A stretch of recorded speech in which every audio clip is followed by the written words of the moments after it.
na liwe anga, anga linatokea. Kumbe kuna nguvu kubwa sana ambayo imejificha katika kutamka, lakini hatuipati hiyo nguvu kwa sababu tumeshindwa kuwa wanyenyekevu. Ndio maana nikakupa kabisa mfano kwamba mfano mzuri ni sawa na wewe na mtoto wako pale nyumbani, kwamba mtoto ambaye hakunyenyekei, hata ukitamka neno kwake haliwezi likafanya kitu, kwa sababu yule mtoto hakusikilizi. Bwana Yesu asifiwe. Kitu cha kwanza, wana wa Mungu kabisa, kitu cha kwanza, jaribu kumsikiliza Mungu. Msikilize Mungu, Mungu anataka nini? Msikilize Mungu, Mungu anataka nini? Unajua nini? Mafanikio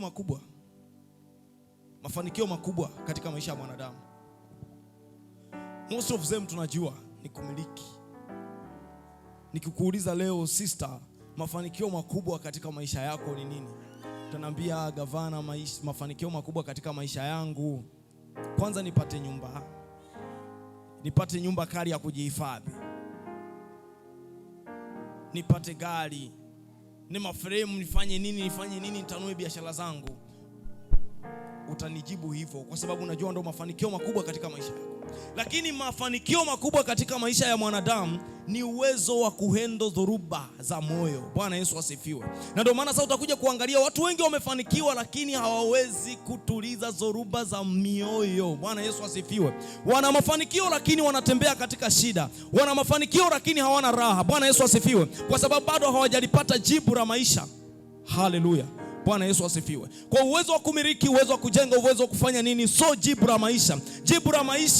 Jibu la maisha analo Yesu Kristo.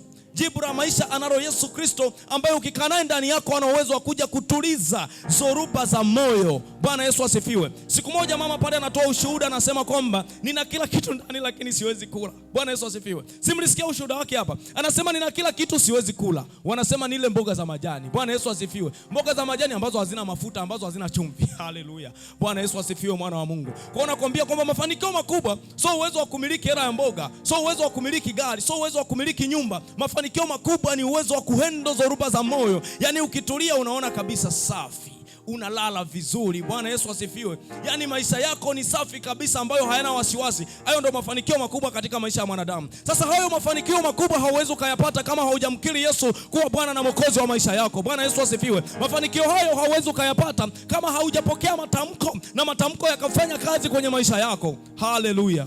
Bwana Yesu asifiwe, wana wa Mungu. Kuna kitu hicho unatakiwa utambue, mafanikio makubwa, uwezo wa kuhendo dhoruba za moyo.